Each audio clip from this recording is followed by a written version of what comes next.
In the olden days of the early 2000s, Brandon Sanderson was young and unpublished and wanted to write epic fantasy. For those of you unfamiliar with publishing, it's really rough to get picked up as a new author, and publishers are going to be understandably leery of signing an untested newbie for the first book of what is clearly a 10-volume epic. But this didn't stop Sanderson. He wanted to write fantasy epics, so he created the Cosmere. The Cosmere was a fictional universe in which Sanderson could write what would seem to publishers like standalone novels. Stories set on different planets, exploring different magic systems and ideas, which were all secretly united by a common set of rules, story threads, and characters moving through them all. By doing this, Sanderson explained in a 2010 interview, I could kind of stealth have a large series without editors knowing I was sending them books from the same series. Sanderson could have his fantasy epic without having to pitch any more than individual books. Sanderson's Cosmere was built on the idea of a unified theory of magic, which could produce results that looked and behaved very differently from place to place, while still being bound by a universal set of rules. In the years following his debut as a public author, Sanderson's books have built up a dedicated fan base, which works relentlessly to piece together the secrets of the Cosmere. The Stormlight Archive is one of many series set in the Cosmere, and if you look closely, you'll discover the series interacts far more directly, both with the broader mechanics of the Cosmere and its other inhabitants than most of Sanderson's prior stories. With all kinds of strange people and magics converging, I'm here to break down the underlying mechanics of the Cosmere, to show you what's going on behind the scenes, so that you can start piecing together its puzzles for yourself as you continue your journey through the Stormlight Archives. To get you caught up on the Cosmere basics, I'll be explaining 3 concepts today: investiture, realmatic theory, and the soul. Early on in Cosmere history, long before any story yet published, a group of mortals banded together to kill a god. We don't know why, and we don't know how, but they did succeed, and upon being killed, the god shattered into 16 shards of divine power. Pure magical energy turned towards a single aspect of that god, aspects like ambition, devotion, and ruin, and many more. The people who had killed their god gathered up these shards of power, and each of them save one bonded with a shard and took on its purpose and its power, and then dispersed across the galaxy, promising not to mess with each other. That promise would not be kept. As they dispersed, many took up residence on their own planets, creating magic systems by seeding those worlds with their power and their concept. Some kept their promise and remained alone. Some cooperated, some fought, even killing one another and leaving behind their shards' power to float freely in their worlds. While more will be referenced, the 3 shards we care about for Roshar's purposes are honor, cultivation, and odium, each of which have imbued Roshar with investiture in their own ways. Investiture is what we call magical power in the Cosmere. It is the power to affect change in the world around you, and shape that world to your desire. Every living thing contains a small amount of investiture. A spark of life, which makes up their soul. We'll come back to this later, but a soul alone is not enough to shape the world in magical or supernatural ways. Applying your will in supernatural ways requires a much larger pool of investiture, which, if you're human, means taking it from somewhere else. Once upon a time, that power might have come from the god we talked about earlier. The Cosmere had a creator deity named Adonalsium, who created humans, parshmen, and most other sapient and non-sapient species. All the power of creation was held inside Adonalsium, and concentrations of investiture would have been concentrations of its power. In a post-Adonalsium world, the investiture needed for magic tends to come from its shards. Having been imbued with the investiture from 3 different shards, Roshar has a lot of it. Roshar has 2 common forms of investiture, not counting souls. The first is Stormlight, free investiture brought by frequent storms that blast the planet's surface. By default, Stormlight outputs light and does little else, but it is easy to get and easy to use, and becomes far more versatile when it comes into contact with Roshar's second main form of investiture, Spren.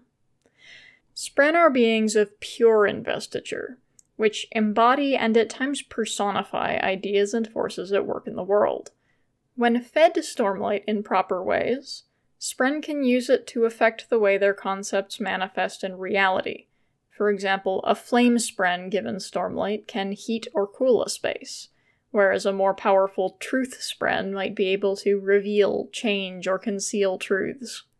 Both of these kinds of investiture may be captured and held in gemstones, making investiture very easy to acquire and transport on Roshar. The important things to know about investiture are that it represents potential for change, and that, like physical energy, it cannot be created or destroyed, only changed or redistributed. If investiture looks like it's coming from or going nowhere, it's probably time to look at what's going on in realmatic theory. The Cosmere has 3 realms. Much like D&D's ethereal plane, the realms of the Cosmere are overlaid directly on top of one another, but rarely touch except where investiture is present. All 3 realms are, in ascending order of abstraction, the physical, the cognitive, and the spiritual. The physical realm is the one most directly analogous to the world that you and I are familiar with. It's where physical objects, governed by physics and entropy, exist, and where most people live their lives on planets, orbiting stars, floating in space. It is the least abstract and most easily understood realm. Got it? Cool. Moving on. One step up from the physical realm is the cognitive realm, also referred to on Roshar as Shadesmar. The cognitive realm is where the ideas people have about things reside, and the way things manifest there is heavily influenced by how they are perceived. For example, a house not lived in may feel very different there than one that somebody perceives as their home.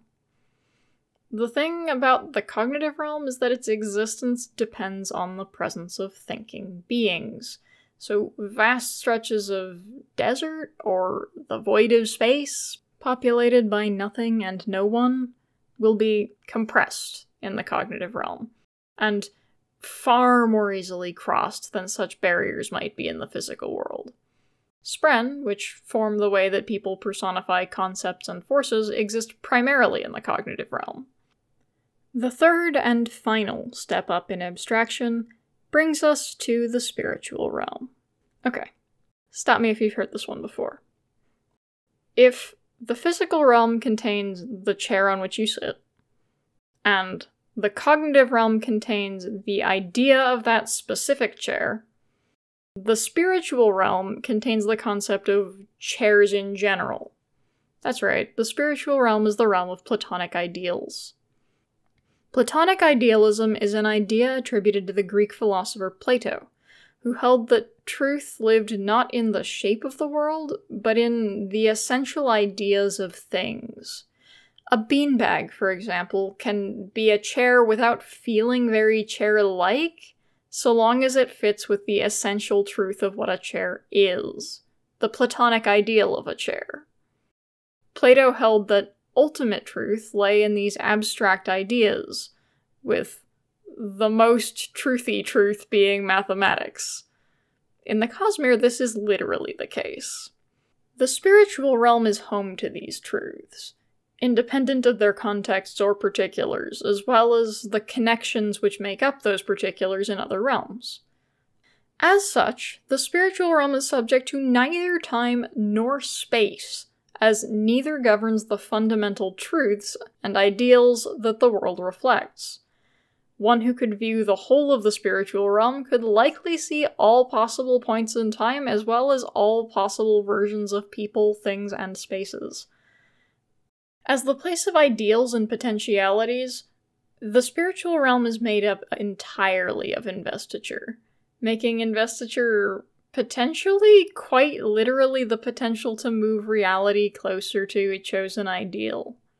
When investiture appears to materialize and leave, it's almost always coming from or seeping back up to the spiritual realm.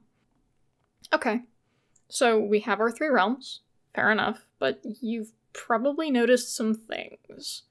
Like, for example, I said earlier that the 3 realms were overlaid directly on top of one another, but then I also said the higher realms literally distort time and space. That it's completely irrelevant to one of them.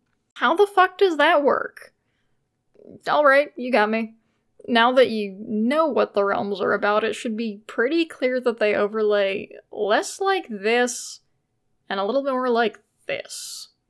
That's not just a discrepancy, it's actually super important. The compression of space in higher realms is what allows the Cosmere's many planet hoppers to travel between planets without spaceships. You see, investiture has a tendency to compress the realms, pulling them closer together. So when beings hold enough investiture, they can actually punch a hole through all 3, creating a point at which they merge.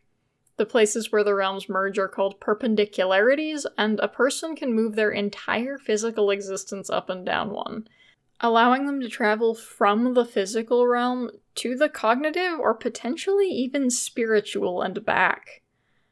With empty space compressed to almost nothing in these higher realms, the World Hopper can travel a short distance in the cognitive realm, find another perpendicularity, and touch back down in the physical realm a fantastically large distance from where they started. It's weird, but it makes sense, now that you know how it works. But there is one other place where things get weird. The spiritual realm contains the truest ways of conceptualizing things, sure. But what about people? Is there a platonic ideal of a person from which all people draw? Is there a right form of a person, or people in general? I don't really like the sound of that one. Fortunately, Sanderson makes it more nuanced than that. But to explain that one, we're gonna have to move on to souls. So, way back at the beginning of the video, I said that every living thing contained a tiny bit of investiture. A soul. This is because living things can't simply be represented by one single ideal. Living things, and especially sapient things, are defined by their potential. Living things, unlike your chair, have agency. Souls in the Cosmere are represented by a network of connections and information called a spirit web, which has 3 main attributes. The first of these attributes is identity. Identity is the aspect of your soul which marks you as an individual. It contains markers for a person's planet of origin, including the shard they're attuned to and the ways that they're able to use investiture, as well as tracking the correct state of their body. This latter element is filtered heavily through your self-perception, your cognitive self, since the information has to pass from your spiritual self through your cognitive self to get to your physical self. As a result, if a scar or injury gets incorporated powerfully enough into someone's self-image, it won't be able to heal by either natural or magical means. The spiritual self still has the information, but the cognitive self filters it out. The second of these is connection. Where identity deals with innate traits, connection is about relationships between people and things and ideas, such as my emotional connections to my friends, my ideological connections to my country, and my gravitational connections to the Earth. It literally describes all relationships a person or thing can have, and ruining a soul's connection attribute makes them largely non-functional. It also makes them unable to interface with investiture, as a result of being unable to form connections with a power source outside themselves. The third and final spirit web attribute is fortune. Fortune is the weird attic woman of the soul attribute household, in that very little is known about it, and everyone will tell you interacting with it is a bad idea. Just leave her up there. No one needs to know. What little is known about Fortune suggests that it describes possible selves and futures, tapping into the element of the spiritual realm which comprises all possible timelines and ways a truth could manifest.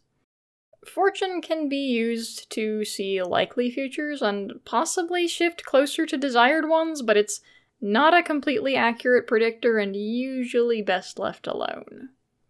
Souls or spirit webs can be damaged by emotional trauma. This damage opens them up to investiture seeping in, and as a result, magic powers are far more likely to manifest in people who have suffered severe trauma, hereby justifying why all of our protagonists have extremely tragic backstories. Souls can also be damaged by soul-destroying weapons, such as shard blades, which just ruin your life in all the same ways getting stabbed usually does, only on a cosmic level. Ultimately, the power of a soul is in the way it interfaces with a person's physical self, empowering them to see and conceptualize the world around them in unique ways and exercise agency over their place in it. Which I think brings us to the end of this talk. There you have it, the Cosmere basics as applied to Roshar.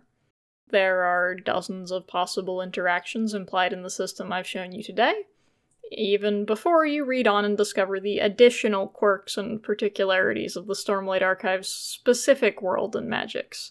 I hope that with a strong knowledge of the fundamentals in hand, you too can go forth and form your own theories and ideas as you explore the magic of Roshar.